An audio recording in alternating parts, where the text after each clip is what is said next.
అందరికీ హృదయపూర్వక నమస్కారాలండి. నేను మీ కేడి చారి జన సైనికుడిని. అయితే ఈరోజు నేను మీ ముందుకు రాగలగల ముఖ్య కారణం ఏంటంటే, ఈ మధ్య మన టీడీపీ పార్టీ నాయకులు రాజేష్ మహాసేన గారు కొత్త ప్రతిపాదనలు తీసుకొస్తున్నారు. కూటమిలో మరియు కూటమి కార్యకర్తల మధ్య చిచ్చు పెట్టే విధంగా వాక్యాలు, చిగురు ఆశలు రేపే విధంగా రెచ్చగొడతా ఉన్నాడు.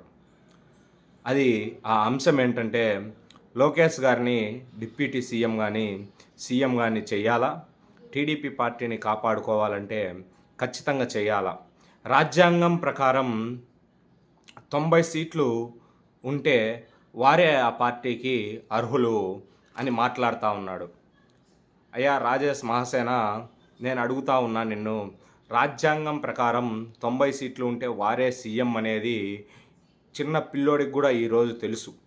నువ్వు చెప్తే తెలుసుకోవాల్సిన పరిస్థితులలో ఈరోజు టీడీపీ పార్టీ కార్యకర్తలు కానీ జనసేన పార్టీ కార్యకర్తలు కానీ లేరు. కాకపోతే మనం ఈ ఎలక్షన్లలో జగన్మోహన్ రెడ్డిని ఓడించడానికి ప్రభుత్వ వ్యతిరేక ఓటు ఎట్టి పరిస్థితుల్లో చీలకూడదు అన్న పవన్ కళ్యాణ్ గారి నినాదంతో 3 పార్టీలు కలిసి, టీడీపీ, జనసేన, బీజేపీ 3 పార్టీలు కలిసి ఒక నినాదానికి వచ్చి పొత్తు పెట్టుకొని ఎలక్షన్లకు వెళ్ళాం.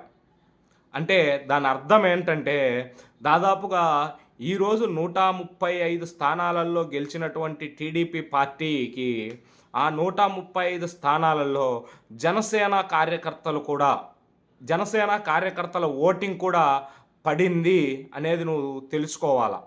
అంతేకాదు, జనసేన పార్టీ గెలిచిన 21 స్థానాలలో, బీజేపీ పార్టీ గెలిచిన 8 స్థానాలలో కూడా టీడీపీ ఓటింగ్ పడింది.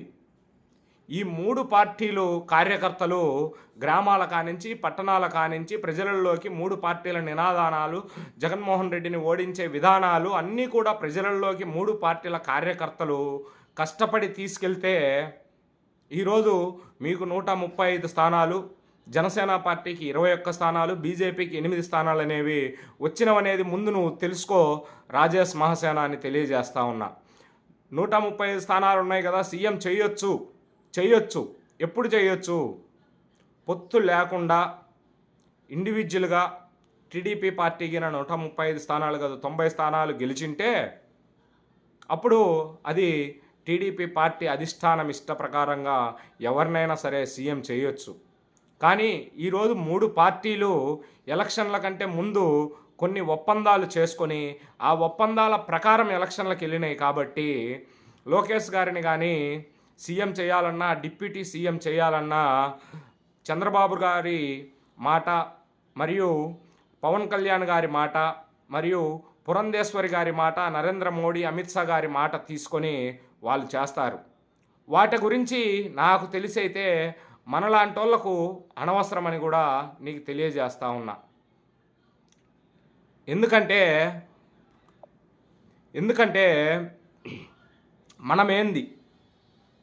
మనం చంద్రబాబు నాయుడు గారి కంటే, లోకేష్ గారి కంటే, పవన్ కళ్యాణ్ గారి కంటే తెలివైన వాళ్ళమా?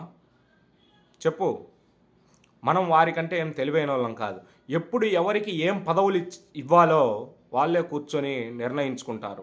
మనం చేయాల్సిన పని ఏంటంటే, ఒక కార్యకర్తలకు కానీ, టీడీపీ పార్టీ నాయకులకు కానీ, జనసేన పార్టీ నాయకులకు కానీ మనం చేయాల్సిన పని ఏంటంటే, ప్రభుత్వం చేసేటువంటి మంచి పనులు, ముఖ్యమంత్రి చంద్రబాబు గారి నాయకత్వంలో చంద్రబాబు గారు తీసుకొస్తున్నటువంటి కొత్త సిద్ధాంతాలు, అభివృద్ధి కార్యక్రమాలు మరియు పవన్ కళ్యాణ్ గారు పంచాయతీరాజ్ శాఖకు తెస్తున్నటువంటి కొత్త పథకాలు కానివ్వండి, కొత్త రోడ్లు కానివ్వండి, కొత్త అభివృద్ధి కార్యక్రమాలు కానివ్వండి, అదేవిధంగా నారా లోకేష్ గారు ఐటీ శాఖ మంత్రిగా మరియు విద్యాశాఖ మంత్రిగా తీసుకొస్తున్నటువంటి మంచి కార్యక్రమాలు కానివ్వండి, రాష్ట్రానికి ఇది నారా లోకేష్ గారు తెస్తున్నటువంటి పెట్టుబడులు కానివ్వండి, ఇటువంటి వాటిని వైసీపీ వారు ప్రజలలోకి తీసుకెళ్లకుండా చూడాలన్న ఉద్దేశంతో చూస్తూ ఉంటారు.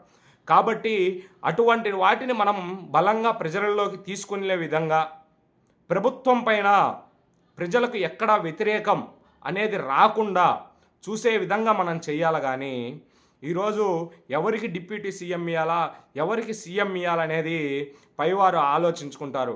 కాబట్టి నువ్వు ఇంతకు ముందు కూడా ఎలక్షన్ల ముందు కూడా ఇలాగే చేశావు. పవన్ కళ్యాణ్ గారు బీజేపీతో పొత్తుకెళ్తున్నారు కాబట్టి మేము జనసేన పార్టీకి ఎక్కడా సపోర్ట్ చెయ్యం అంటే, జనసేన, టీడీపీ, బీజేపీ కలిసి పోటీ చేసినాయి. నువ్వు జనసేన పార్టీకి సపోర్ట్ చెయ్యను అంటే అక్కడ నువ్వు టీడీపీకి కూడా సపోర్ట్ చేయనట్టే. ఇటువంటి కార్యక్రమాలతో నువ్వు ఎన్నో వీడియోలు కూడా చేసి వదిలినావు.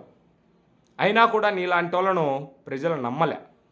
నీకు ఇంకొకటి ఉంది ఏంటంటే పొగడటం. అంటే అమితంగా పొగిడేస్తావు ఎవరినైనా. చిన్న అమితంగా కాదు, బీభత్సంగా పొగిడేస్తావు. నీకు ఏదన్నా కావాలంటే వాళ్ళని పొగడమే నీ పని. అదేవిధంగా అంతకుముందు జనసేన పార్టీలో చేర్చుకుంటారు అన్నప్పుడు పవన్ కళ్యాణ్ గారిని పొగిడావు. తర్వాత టీడీపీలోకి వచ్చినాక చంద్రబాబు నాయుడు గారిని పొగిడావు. ఇప్పుడు నీకేదో పదవి రాలేదనుకుంటా, నాకు తెలిసి అయితే ఏం రాలే గవర్నమెంట్ నుంచి. కాబట్టి లోకేష్ గారిని పొగిడితే పదవి వస్తుందని నువ్వు అనుకుంటున్నావేమో. నీలాంటోళ్ళను నాలాంటోళ్ళను వాళ్ళు ఎంతోమందిని చూసుంటారు రాజేష్ మహాసేన. గుర్తుపెట్టుకో.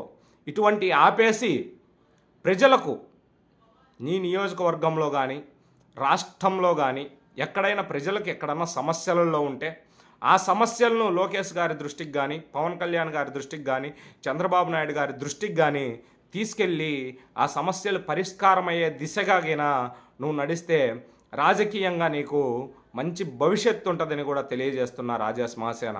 ఎందుకంటే పవన్ కళ్యాణ్ గారి, లోకేష్ గారు కానీ, నారా చంద్రబాబు నాయుడు గారు కానీ అరే రాజేష్ మహాసేన సమస్యలు తెస్తున్నాడు, ఇటువంటి వాడికి మనం ఎమ్మెల్యే సీట్ అనేది ఇస్తే ఖచ్చితంగా ఇటువంటి వాడు ప్రజలకు సేవ చేస్తాడన్న ఆలోచన వాళ్ళల్లో వస్తుంది. కాబట్టి నువ్వు ఇటువంటి మానుకొని, నీకు గలం ఉంది, నీకు ఫాలోయింగ్ ఉంది, నిన్ను చూసి మేము కూడా ఎంతోమంది ఇన్స్పైర్ అయినాం.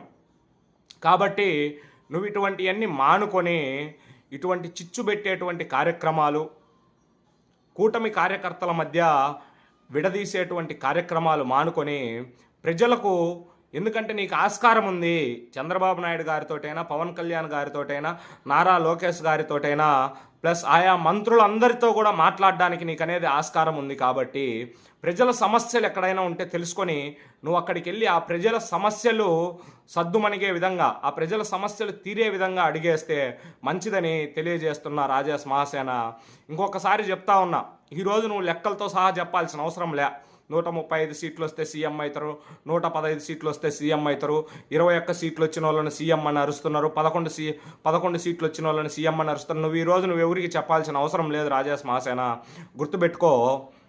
ఖచ్చితంగా నువ్వు ఈసారి నుంచన్నా ప్రజలకు సేవ చేసే మార్గంలో నడుస్తావని, నీలాంటోడికి పదవిస్తే ఖచ్చితంగా ప్రజా శ్రేయస్సు కోరుకుంటాడని కూడా ఆశిస్తున్నాను. జై జనసేన.